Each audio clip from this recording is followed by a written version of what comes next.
Actually, I didn't mean to call you to order quite so soon, but you guys are such an obedient audience. What I wanted to let people know is that there's plenty of seats up front, so if people wanted to come on up and not be shy, there's plenty of places to sit. We have a great agenda planned for this morning, so don't want your feet to get too tired. Feel free to take a seat.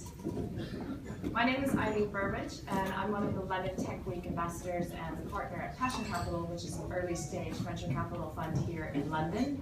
Really, really pleased and honored to be emceeing this event. You're going to see so many phenomenal speakers and hear so many great stories. So with that, I'm going to stop talking and just start introducing our very first two speakers. They are Sir Ed Lister, who's Deputy Mayor of London, and Gordon Innes, who's Chief Exec of London Partners.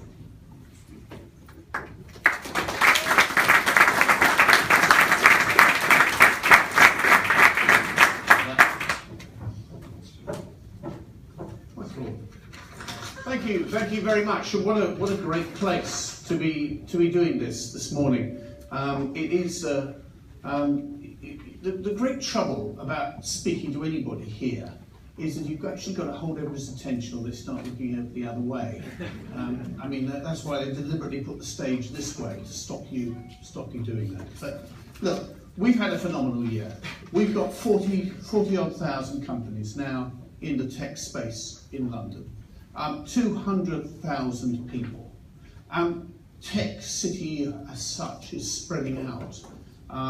People are moving, there's new ventures opening up right across London. It's not just an East London phenomenon, it's right across London. Indeed, even today, Croydon proudly announced that they now estimate they've got 1,500 tech firms actually operating in the Croydon town centre. That gives you a feeling of what tech is doing to the London economy. If you go back only a very few years, we were utterly dependent on financial services. We come today, and the financial services are as big as they've ever been. They've changed, not quite the financial services that was there before. It has moved on. But it's as big as it's ever been. But now we've got this enormous tech bulge coming through the system, which is making such an enormous difference to people's jobs, people's careers, people's outlook on life. And it's all types of tech, whether it be fintech or retail tech or any other kind of tech you care to name. It's moving into every piece of space.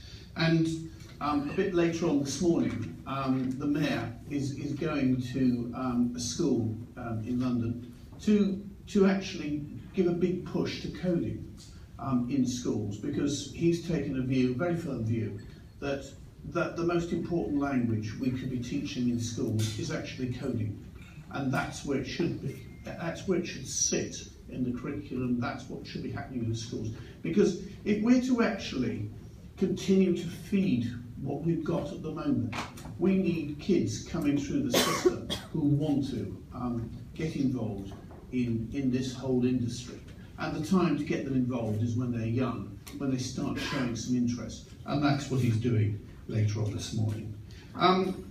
We've also got a number of other things which are underway. The broadband area, where we're trying to encourage the sector to get much faster broadband speeds, get London better connected, and there's a whole series of initiatives going on that. Everything from vouchers, which you'll hear later, and other schemes which we're launching around London. These are the sort of things that we're doing from the city, things to put the infrastructure right, get it a little bit stronger than it is today. But enough of me, I'm going to pass straight over to Gordon, who's going to also say a few words. Thank you very much, Shade, and it's great to see so many familiar faces in the audience. I have the absolute pleasure of being able to welcome you to the official launch of the second London Tech Week. London Tech Week is a joint initiative between London Partners, part of the Mayor's Office, and a joint venture with businesses across London, but also with UBM Live, with Tech.London ambassadors, Tech.London advocates, and with Tech.London. So it's a great partnership. Last year we brought more than 40,000 people into London to engage with the technology community, with the founders, the entrepreneurs, the investors, the large corporates, the property players and others. And this year we're expecting that to grow. We've got more than 210 events across the city this week. We've got more than 1,000 international delegates coming in. We've brought in, as London Partners, 12 delegations from the Middle East, from Malaysia, from Australia, from Jordan, from other parts of the world, from China. And this is a great opportunity this week, not only to celebrate the growth of the technology cluster that Ed has talked about, but also to shine an international spotlight on that cluster. We are all about supporting international partnerships. We're very excited that later this morning we will be signing a partnership with Dubai Silicon Oasis Authority, looking at how those two clusters can work much closer together. We can get the entrepreneurs, we can get the software engineers collaborating on a number of initiatives, but also initiatives from right across Europe. So, we've had a number of announcements this morning about new investment coming into the city, but also the amount of international investment that's already come into London over the last 5 years, which has seen phenomenal growth, far outweighing any other city in Europe. In addition to our international role, we've got a very important role with the cluster here in London.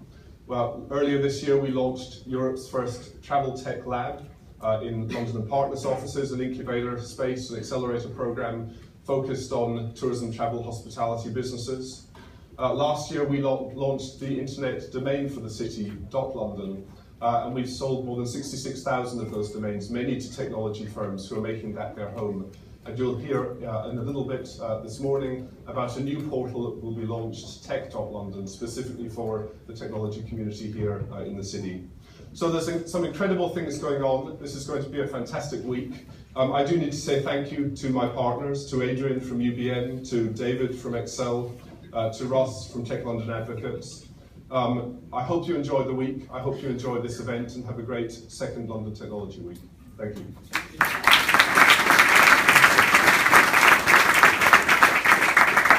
Thank you very much to Sir Ed and to Gordon. And now, without any further ado, I'm going to call up the first panel that we have, which is actually moderated this morning by Bibi Maria of Silicon Valley Bank. Joining her on stage will be her panelist, Dan Cobley of Brightbridge Ventures, if you guys can come up, Russ Shaw of Tech.London Advocates, Mark Gregory, who's UK Chief Economist for EY, and Manish Dotwani of GP Bullhound.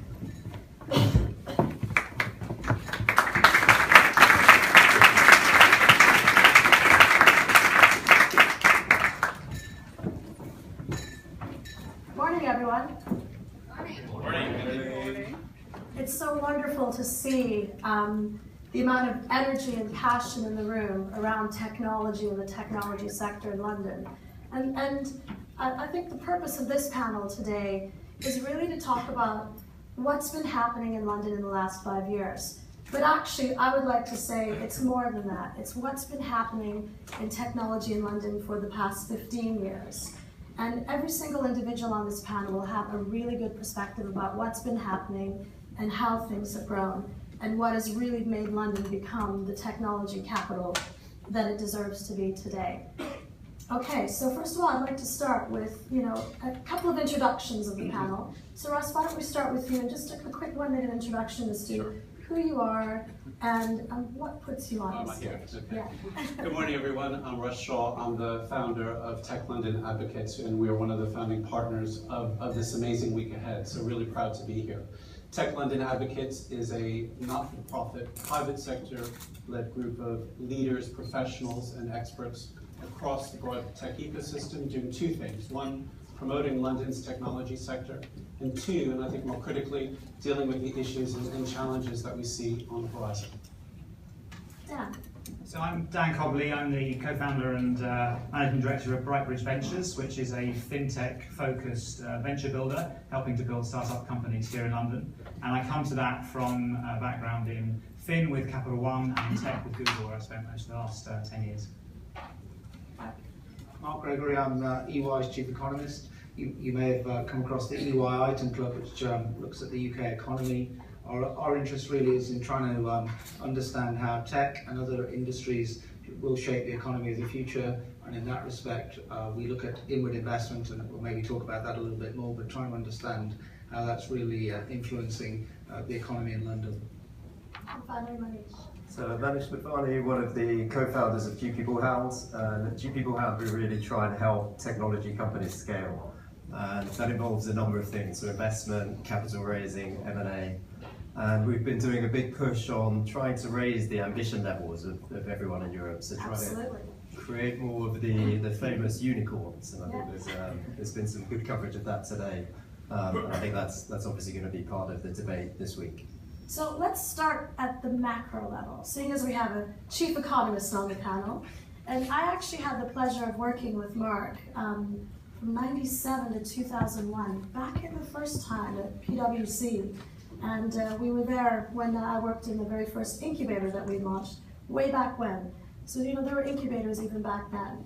So Mark, I'd love you to sort of shed some light and some great information on what you've seen happening, not only from 2008 to current, but, you know, from way back when, you know, the first kind of recession post-tech bomb. Sure. So yeah, Bindi and I go back a long way, and I also spent some time at IBM, so I've lived through various tech cycles. My main takeaway, and I spent a lot of time when I was at IBM explaining why revenues were less than we had forecast for the year, is these things do take longer to develop. You know, Gartner, their hype curve or whatever. I'm not sure if that's the right word, but there is a process of learning and change that we have to go through. And the first tech boom and bust as we went through was probably a good example of that. We maybe had the ideas but didn't quite have the infrastructure and probably the knowledge to actually exploit that. And I think it is different now. You know, and if you look even over a decade, I think we put out some research today, but London has attracted 1,000 tech inward investment projects in that decade. The next largest city is Paris with 383. So it is staggering how that's developed. And how do we compare to, you know, some of the bigger cities in the US, so Silicon Valley and San Francisco or New York or Boston, where, you know, they're well known as technology. So still behind, but actually in inward investment terms less so.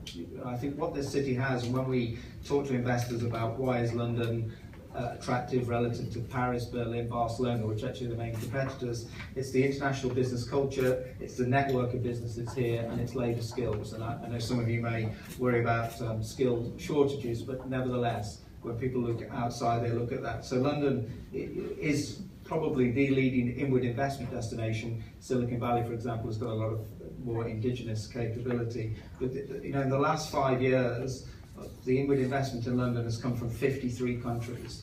And if you compare that with manufacturing in the UK, where manufacturing inward investment has come from 11 countries. So this really is a staggering international success story for this sector. That's awesome. Wonderful to hear. Okay, so switching tack, Russ. Yes.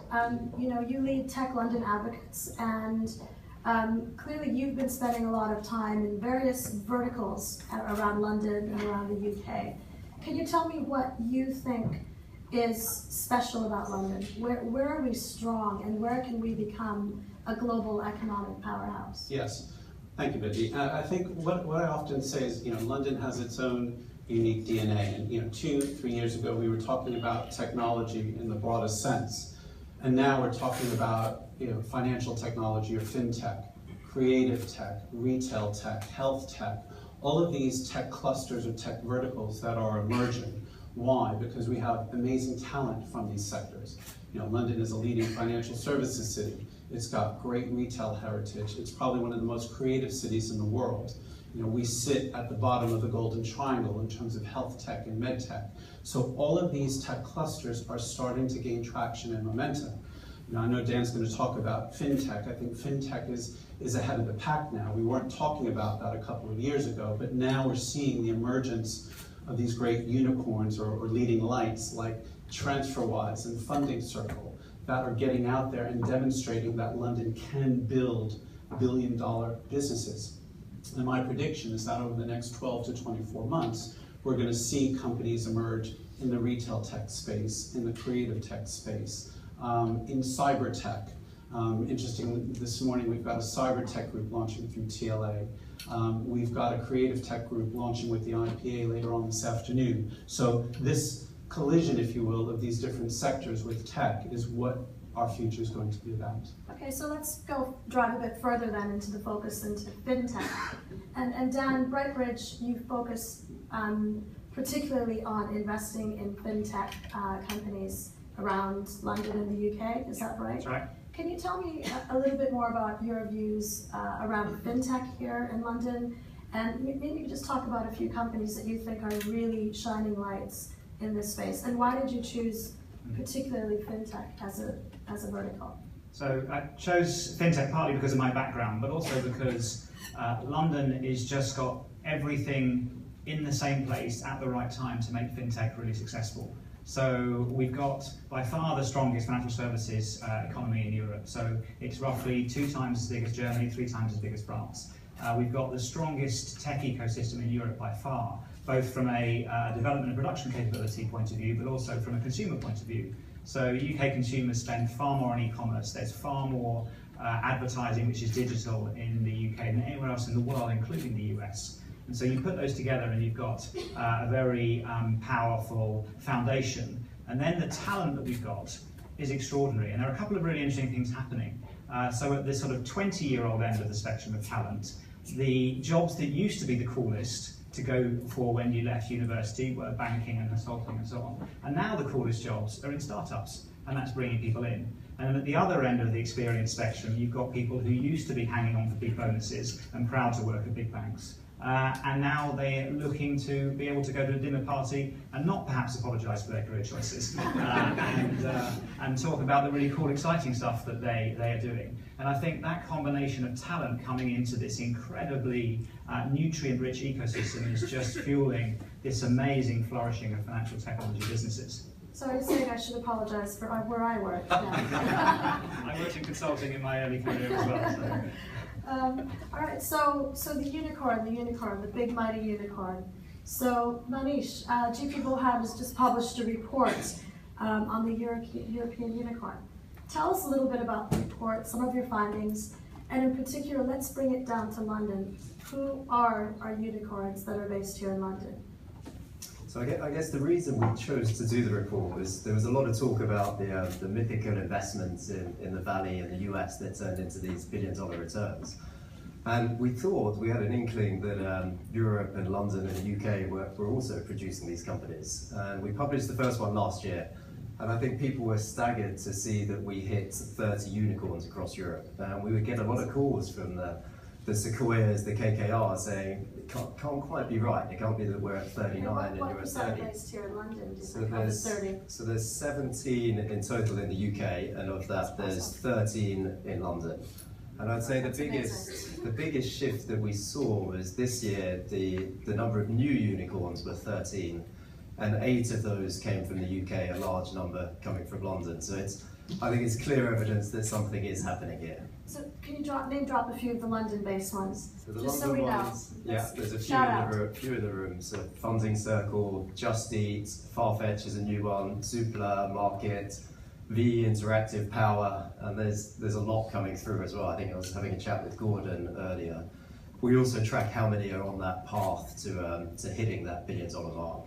And if you flow down the list, there's another 20 companies in London and the UK that are starting to knock on that door. Okay. So sort of the next question I want to ask, and I'm sort of name dropping Sherry, who's sitting in the front row, is there's been a lot of conversation about it's easier to start up in London, but the real issue is around what we're going to do to scale up and grow these companies to become the unicorns, you know, the 13 that you say in London. And what do you think London needs in order to, you know, continue the scale up and getting those companies to that unicorn status? And what do we already have in place?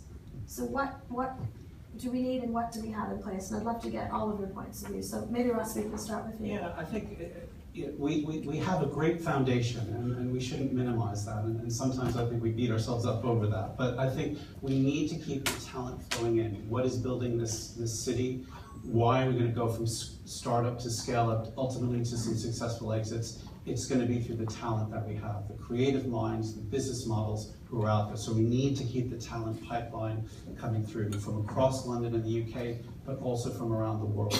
We need to keep the funding going. You know, it's great to hear people like Dan doing what they're doing to make sure that we're funding these scale-ups, we're funding these successful exits. And then on top of that, we convened our advocates group a couple months ago at Central St. Martin's. We talked a lot about London's infrastructure. And you heard the Deputy Mayor speak about the things that the Mayor is doing around broadband. We have to keep the focus on making sure that London is a well-connected city. We like to talk about becoming a gigabyte city. We need to make sure that our transport links are first class. We're a very, very heavily populated city, so transport is critical, and also property and space. Property prices, as we all know, are going up, but there are also great working spaces out there and co-working spaces out there. We need to constantly promote them, whether it's central working, workspace, WeWork, Hubble, even colleges like Barking and Dagenham College out in East London are saying, we want companies to start up here. We've got students who want to help out with that. So there's opportunities to match the challenges. Just one thing to add on the talent piece. I think we've got fabulous talent in London, but extraordinarily, we have 13% of the world's international postgraduate students study in London, even though we represent only 1% of the global population. Most of those people are sent home when they're finished. And wouldn't it be wonderful if we could find ways to automatically give those folks visas if they want to stay, if they get funded or if they get acceptance into an accelerator program or something like that. I think that could really help fuel the talent pipeline for us.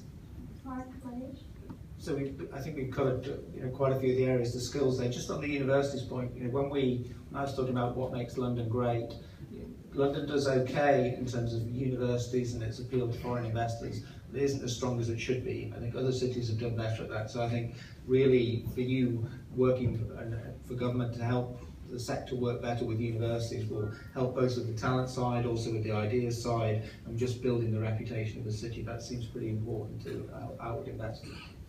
I'd say the things that we have in place on the funding side, we looked at how much money you need to create these unicorns on average, and it was around $140 million. And what we are seeing now is that London and Europe has got the infrastructure where they can support those sort of funding rounds, and a lot of that is still US capital coming in, but it's a huge shift. That wasn't happening 5 years ago. I think if you look at the next challenge for London, when we do look at, so if you take all of those 40 unicorns across Europe, you add them all together, you would get to $120 billion of value. If you compare that to one startup in the US, Uber is obviously between 40 and 50 billion, and Facebook is at 230. So we've made unbelievable progress over the last 15 years. And I think that infrastructure, the talent is here. There's kind of lots of spin-outs coming from the unicorns, the companies that have made it already. So there is that innovation happening. I think there is now, we need to reset the ambition level. So we can create these $10 billion companies. We can push on and create these $30 billion companies. But that's going to be the next challenge. And having entrepreneurs and investors and stakeholders that are willing to push on and create those global companies. Okay, so I guess in conclusion on this panel, first of all, I love London. I know all of you do. You've all been here. You just absolutely promote the tech sector. So one final sentence from each of you as a word of advice or a word of insight or a word of encouragement to the folks in the audience. I think from my point One of view, sentence. one sentence. Yeah. Let's make sure we connect London to the other tech hubs across the rest of the UK and the other international tech hubs around the world, not just places like Silicon Valley, but Bangalore, Tel Aviv, Chengdu, and others across Europe. So international connections. Let's talk more about what we do well rather than bemoaning the things that we're not so good at. Celebrate ourselves. Connect with the rest of the economy, particularly if you think of the rebalancing agenda. Manufacturing is key to the UK, advanced manufacturing is key. This room has all the skills the rest of the country needs. Connect better with that. So cross-industry connections. I'd say raise our ambition levels again. Okay, celebrate ourselves, be more ambitious, connect cross-sector, and connect internationally. Ladies and gentlemen.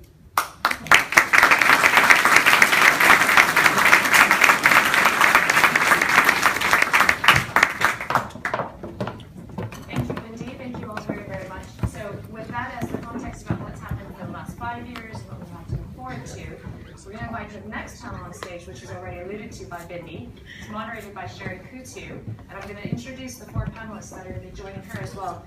And while they come on stage or make their ways up here, we're going to play a short video for you that'll also give a little bit more context. So if I could invite Sherry, as well as Samir Desai, who's founder of Funding Circle, Gerard Grech of Tech City UK, John Hughes, who's the chairman of Just Eat, and Ambrish Mitra of Sliver.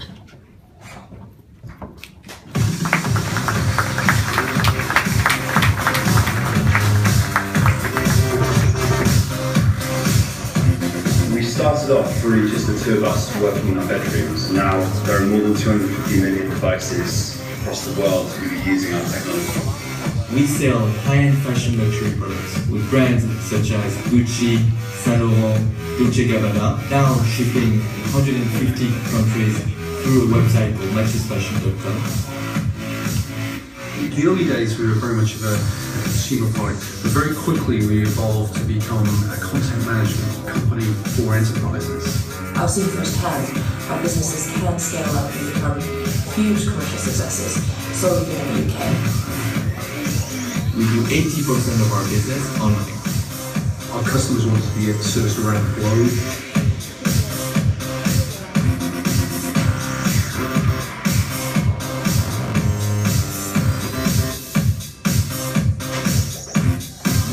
London really is a hub where people want to be because of the attractiveness of the high-tech scene, and also just the energy of London as a whole.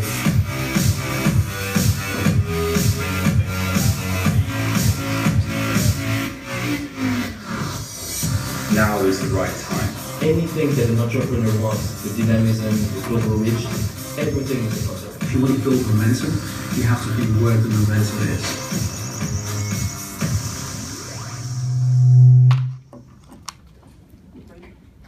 Thank you very much.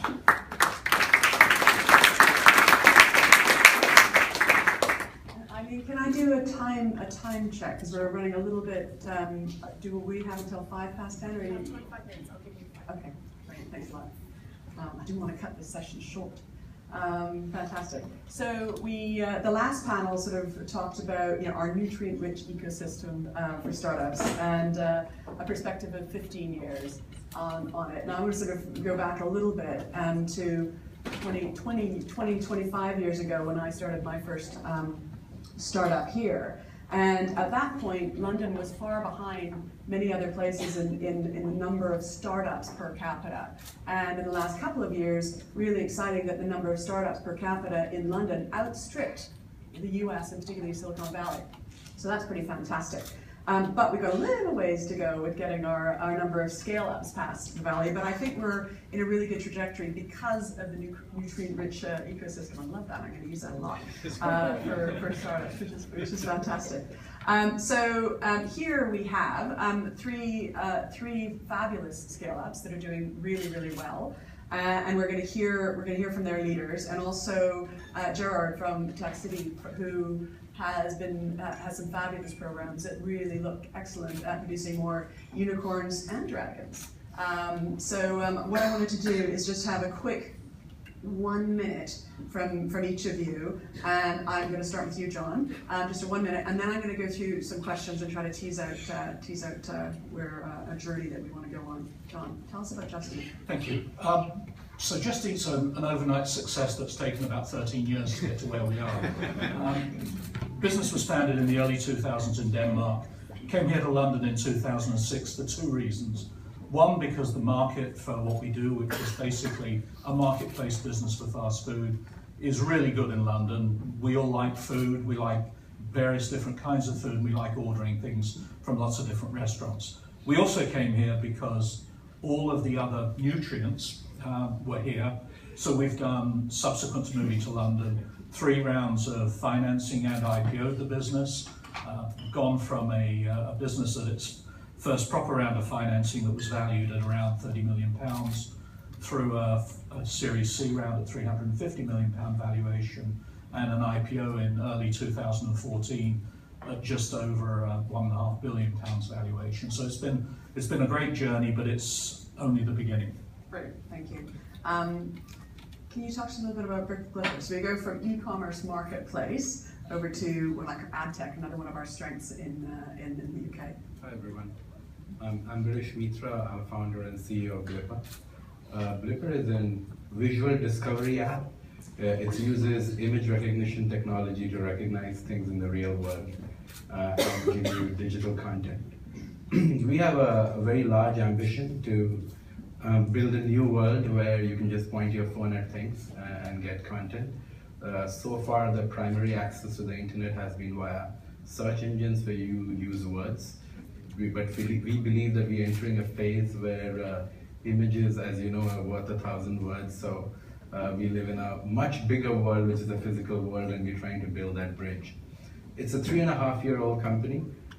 We've started in London. We've expanded into 11 cities worldwide.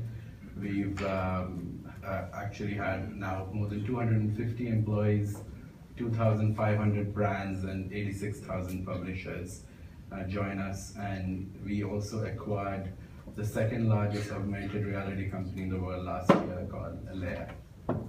That's us. And I remember last November, I think we awarded your co-founder Janice the fastest growing company on the 100 list. The 100 list not being the 10 unicorns, being the companies that we expected to get to 100 million in turnover very quickly. And again, you're on a really good vector for getting there. So that's very good. And it was revenue that I talked about, not just valuation. And I'm going to tease out revenues and valuations a little bit later. Samir, I think you're six years in, if I remember when I first sort of met you. Bright-eyed and bushy-tailed. You're still bright-eyed and bushy-tailed. Tell us a little bit about where you are right now with Funding Circle. So my name is Samir Desai. I'm the co-founder and CEO of Funding Circle. So Funding Circle is a very simple business. We provide an online marketplace that allows anyone, so individuals, government, institutional investors, universities, to lend money directly to small businesses. What that means is investors can get a better return on their money. Businesses can get access to faster, lower cost loans to expand, and hopefully if those things happen, the economy expands as well. So we've been doing it for about 6 years. We've been launched for 5 years. We've we've facilitated around £750 million, so over $1 billion of lending across both the UK and the US, and we'll do over $1 billion of lending this calendar year alone. So the business is growing very fast. And an interesting fact, Rowan, is Funding Circle is now actually the 4th largest net new lender to small businesses in the UK. So banks lend more money, but they actually, once you factor in the repayments they get back in, they're actually shrinking their lending to small businesses. And they expect us to be the biggest net new lender to small businesses within the next 2 years. Fantastic. And Jared, you've done, I think you had 2 or 3 of the 30 case studies of entities that were doing a huge amount to help companies scale. And I think we're 5 years in on the launch of Tech City. Do you want to talk a little bit about what you do and what else you're going to do so that we can get way more unicorns than we currently have? Okay, no pressure. We're a publicly funded organization set up initially by David Cameron in 2010. We essentially do 3 things. We're all about accelerating growth of digital businesses in the UK. And we have programs specifically to do that. So a good example is the Digital Business Academy that we launched just simply 5 months ago, and we've had over 14,000 UK residents sign up for this, and actually they're providing talent. That's sort of a talent pipeline into companies of all sizes, and we provide mentorship, apprenticeships, internships, co-working space, all sorts of things. We also have the Future 50 program, which is a later stage program that does whatever it can to help companies, such as the one here on the panel, to do whatever they can to smoothen their path to success. Number 2 is we convene entrepreneurs as much as possible with policymakers in 2 weeks' time. In fact, next week, we're convening the EU Director General for the EU, who's responsible for the digital single market, with entrepreneurs and founders to talk specifically about the digital single market policy going forward. And then number 3 is we champion the sector as much as possible. We work with London and Partners, we work with UKTI to do everything we can to champion entrepreneurs, but also London and the UK as a global powerhouse in technology. Great, thank you.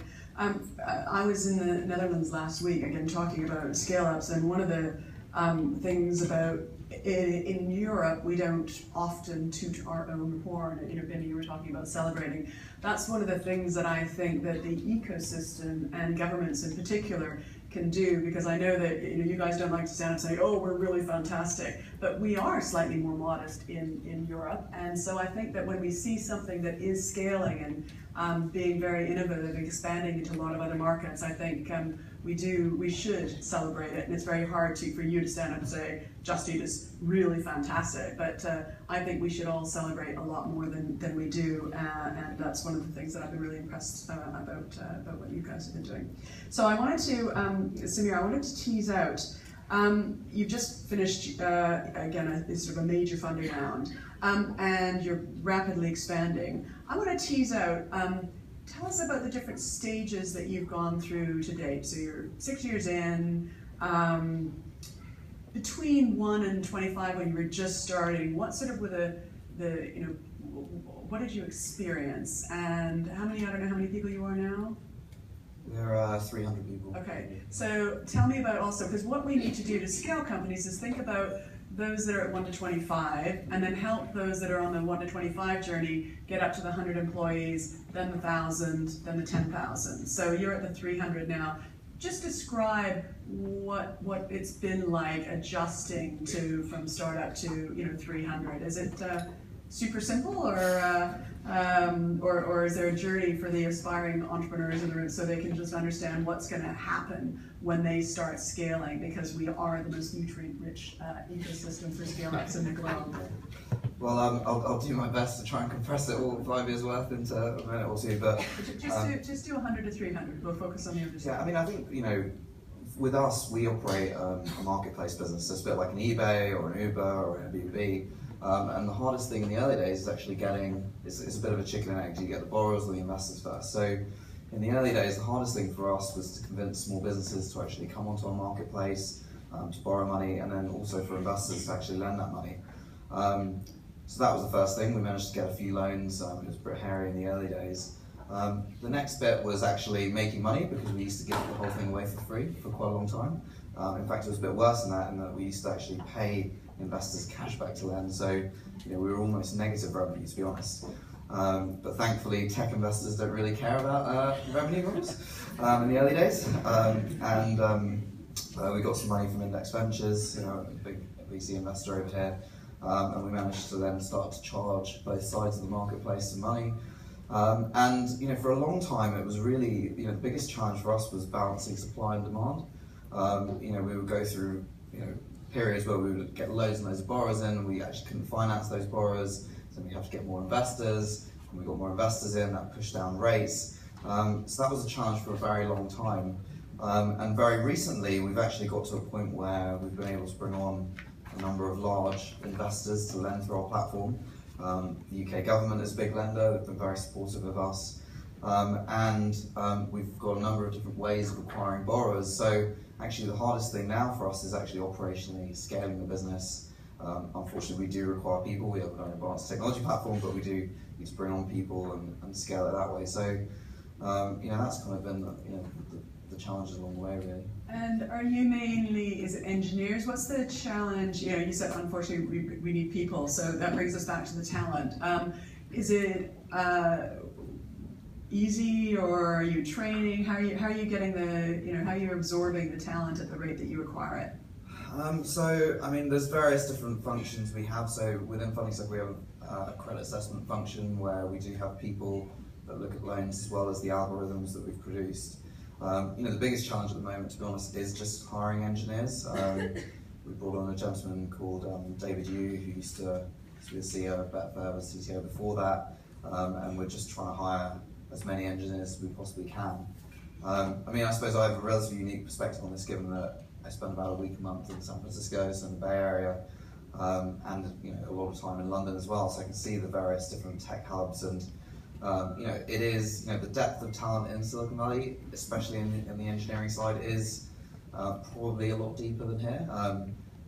The speed at which US engineers can start with you, they literally quit their jobs and then the next day they start. And that's obviously good in the good times. When the bad times come, we'll have to see what happens.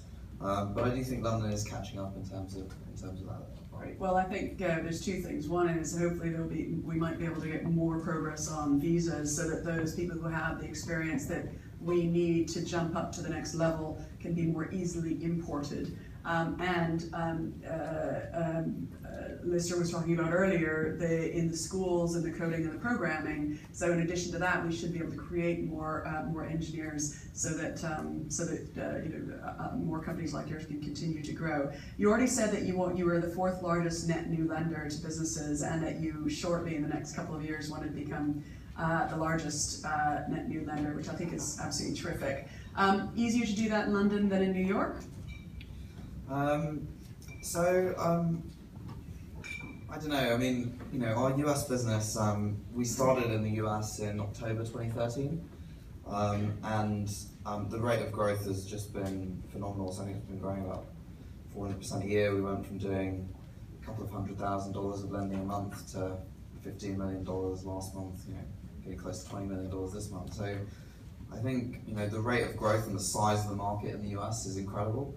I think the financial services sector in the UK is much more broken than the US. There are 5 banks, they do 90% of lending.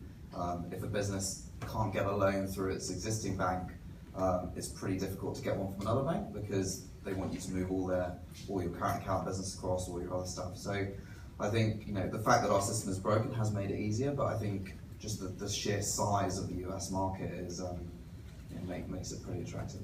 Okay, well, we hope to support you in the UK and give you global ambitions as well. So Ambarish, voted one of the CNBC's top digital disruptors. Can you talk about and I think you said you've got 250 employees. Samir's just talked about sort of 100 to 300. Can you talk about getting from 50 to 100, if you can remember? It's not too long ago since you're only 3.5 years old. Can you just talk about that and the transition? And were you working on product? Was it, one of the things that, Samir was talking about was getting the product right. Once it was right, just supporting the scaling. Is that where you are as well? So tell us about that. I mean, as a vision, we're trying to solve one of the most complex computational problems on the planet. It is not easy to recognize everything, but really good fortune for us is what we're trying to do. There are probably 400 or 500 minds on the planet who totally understand the technical depth of this vision, and Europe in general is spearheading in that area. It's almost down to the fact that why Blipper exists out of London, because the ecosystem of London and surrounds led to Blipper happen. The greatest minds in computer vision are out of Imperial College, Cambridge, Oxford, and those kind of people are driving the invention side of the business. So it's been really great for us in terms of hire R&D people and work closely with professors. And on the US side, we grew scaling that business up. So to just simplify it, all hardcore researchers were from Britain, and all the scaling server-side engineers from US. But in the early days when we were building the business, we were a rare company where our tech to business development ratio was almost 1:7. And every one person represented 7 people selling the tech. I had a very unconventional view of running a tech company, because where VCs are very focused on you scaling up the business and not worry about revenues. I took an unconventional route because the vision of the business was so delusional that VCs almost wouldn't put money in us unless we showed revenue momentum. So what we were building, we were successfully selling, and you may not know in the room, but our business model was leading brands put the Blipper logo on their products and on their ads and ask people to interact with the product. And today the Blipper logo appears on 12 billion products and 100 million pages of print worldwide. This business model has never been done before, where a tech company was built because others were promoting it. So you're in 11 cities now. Yeah. How many do you think you'll be in 2 years' time? If we're to get you up to your 10 billion valuation, or 100 billion, but let's start with 10. How many cities do you think you'll be in? So the trick is get the product right, make it beautifully scalable, and then get into a bunch of different geographies. Do you think you'll get to 10 billion on your 11 cities, or do you need to be in more? I think we'll need to be in 3 more cities, which would happen inside 12 months, and then we've taken a decision to stop. So we have to realize we are also an empowering business, so there are already more than 10 businesses which make multi-million-dollar revenues which sit on top of Blipper. So we're building an ecosystem where resellers or institutions or schools or agencies, they're all beginning to use the system to actually monetize their own respective business model. So today we have 250 people employed by Blipper, but we've got more than 5,000 people worldwide selling Blipper on our behalf. And that's the kind of business model we want to be, where even at maximum scale we'll be like 2,000 people business ourselves, but indirectly 100,000 people will be working for us. That's fantastic. So what I would call an ecosystem play, and leveraging the ecosystem around you. Fantastic. So John, I think sort of 4 billion valuation, 14 years in, or 13 or 14 years in. And I'd love to see you graduate at, again, if we're focusing, you're already at 4, so 10's, the next thing. But to get you up to 25 billion so that we can, Manish was talking about the number of companies that, we're growing. So what I'd like to do is see you, plow through up to 25 billion in valuation. So, what are you going to do to get there? If we had a magic wand to sort of wave, one of the things, I know you mentioned your IPO, and we often get excited about IPOs, and I'm, as you know, on the board of the London Stock Exchange, where that's the beginning of the journey for institutional investors. So we all want to see you get up to much, much more in valuation, number of customers, number of geographies that you operate in. How are you gonna get there, and what can we do to help get you there? I think first of all you've got to say that London is a fabulous place to scale a business. Not because you're sitting here. I think the London Stock Exchange is arguably one of only 2 stock exchanges in the world that will support that kind of growth. We IPO'd the business last year at just over £1.5 billion. We grew that market cap in 12 months by more than 50%. And just last month we raised £500 million in a placement in the London market to make an acquisition in Australia to acquire the leading Australian and New Zealand business. So the capacity is there. London provides us with access to global money. We're in a global business. The reason we've been successful, lots of hard work by a lot of people, but we built a global business.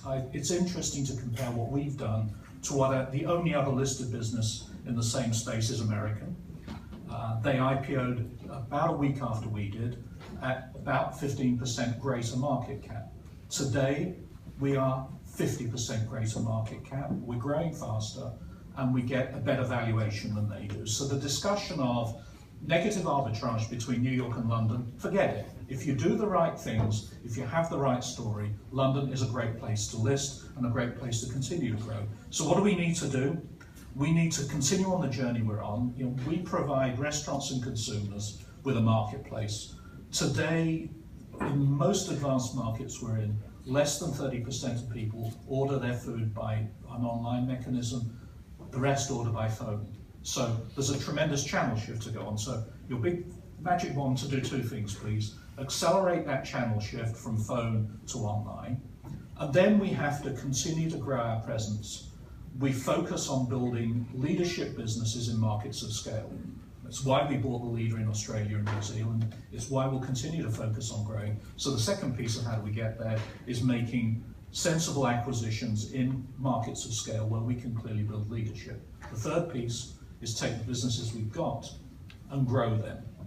It's mind-boggling, I think, to think of, but last month in the UK, we processed 6 million food orders just in the UK. A population, 60 million people, 6 million food orders. It's a pretty phenomenal statistic.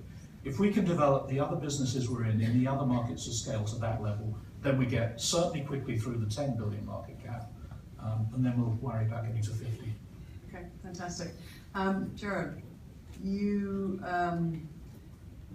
again, are publicly funded, and what do you think the role is for you to help each of these companies and the 10 new graduates into the unicorn range? And I know that we went from average of 3 unicorns a year up to now 10 a year, and if I have anything to do with it, we want to accelerate the 10 to more and make sure also that our current ones get up to 10s and 50s. What do you think the government can do around the UK to help? I mean, we wouldn't be here if it hadn't been for the fabulous policies that focused on startups. But what do you think we can do further now that we're ahead on startups? That the next thing is scale up. What are we going to do? So it's really important that the conditions for growth are set from a policy standpoint as much as possible. So if you take Funding Circle, we worked very closely with Funding Circle and Zopa, the other Funding Circle, the other peer-to-peer lending platform to introduce bad debt relief on peer-to-peer lending platforms. Regulation obviously is a key point. Secondly, international expansion and working very closely with UKTI and the UK Trade and Investment Organization, because we hear that a lot of companies, obviously scaling here, are looking at expansion in the US, Germany, Japan. Thirdly, hiring and how we can help them with compensation structures, making it even easier to hire exceptionally talented people to come here. I think London does a very good job at attracting the best and brightest talent from all around the world. And clearly universities are actually really stepping up now in terms of providing fantastic PhD people in data science, because a lot of these companies that we're seeing, especially through Future 50, are very much engineering-led, which is the right way to go to some extent.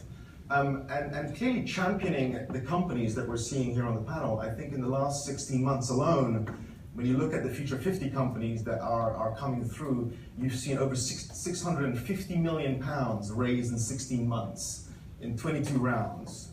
And in addition to that, you've seen 4 IPOs, 2 of which have valuations over £1 billion, which is clearly just eat. So talent, infrastructure, investment, it's all coming around. And when I actually host a lot of American delegations here, they're really impressed by the close coordination between government and the private sector and investors and entrepreneurs. And I think that's something that we should continue pushing forward, and that's certainly what we do. We try and do our best to convene entrepreneurs with policymakers in Number 10, in national government, in local government, to ensure that the conditions for growth are as ripe as possible. So I think I'll just say, I think collaboration from the ecosystem to make sure that this continues to be the best place in the entire planet, not just Europe, from which to start and also scale a company. And we'll only get there through collaborating between business and universities and large companies and small companies. So I look forward to you guys continuing the fabulous progress. And I think that everybody in the audience will join with me with hoping that you get there and also doing everything we can to help you get there. And congratulations on where you are. It's brilliant.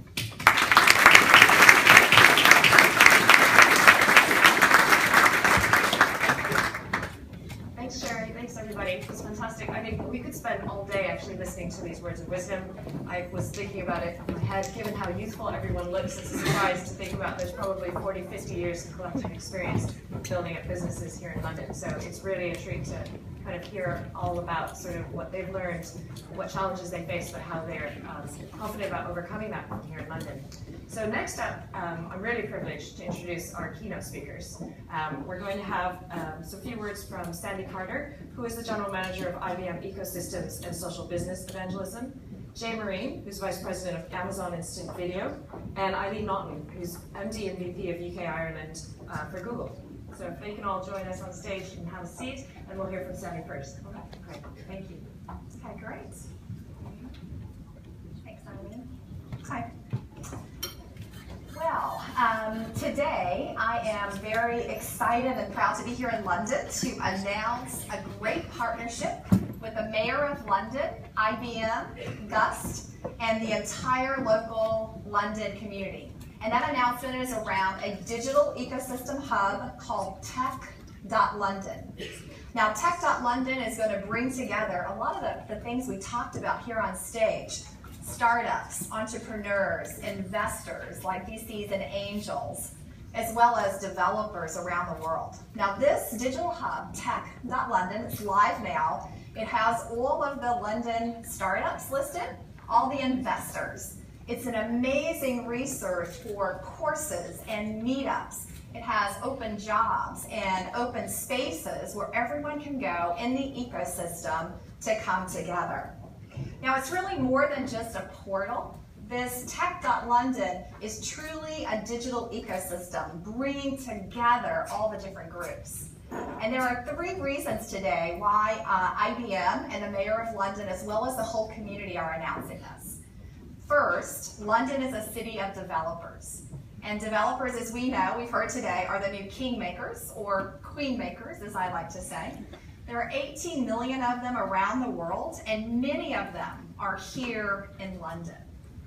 2, London is the epicenter of startups, not just here in Europe, but also globally around the world. The latest report shows that there are about 34,000 digital entities and startups here in this region. And if you look at the investment, over £1 billion of investment is occurring here as well. So a great epicenter.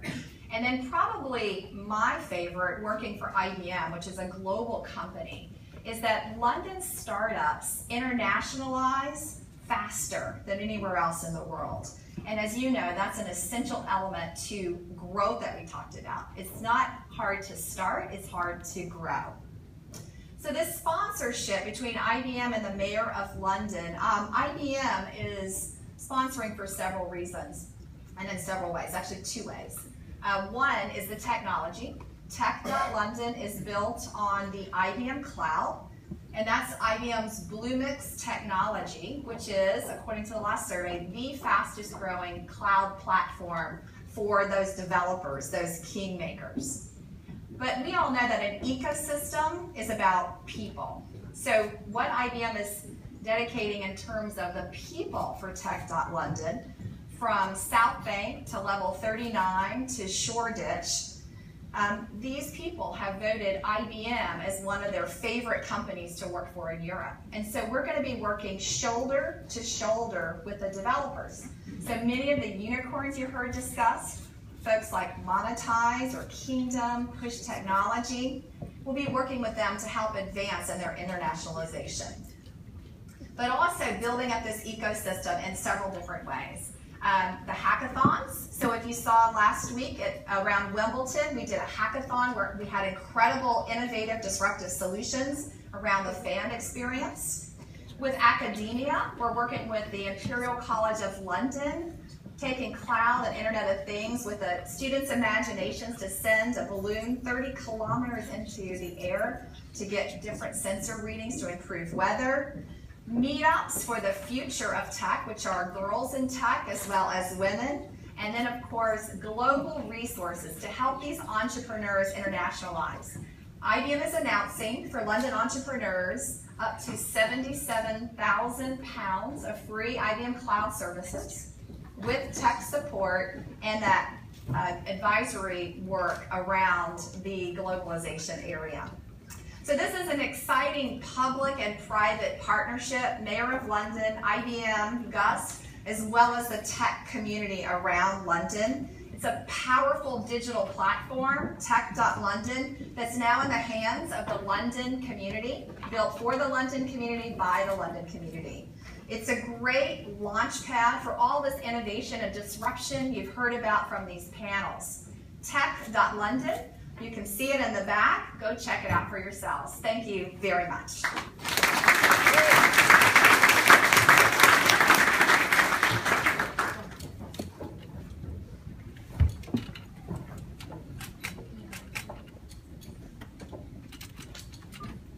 Hello everyone, I'm Jay Marine. I run Crime Instant Video.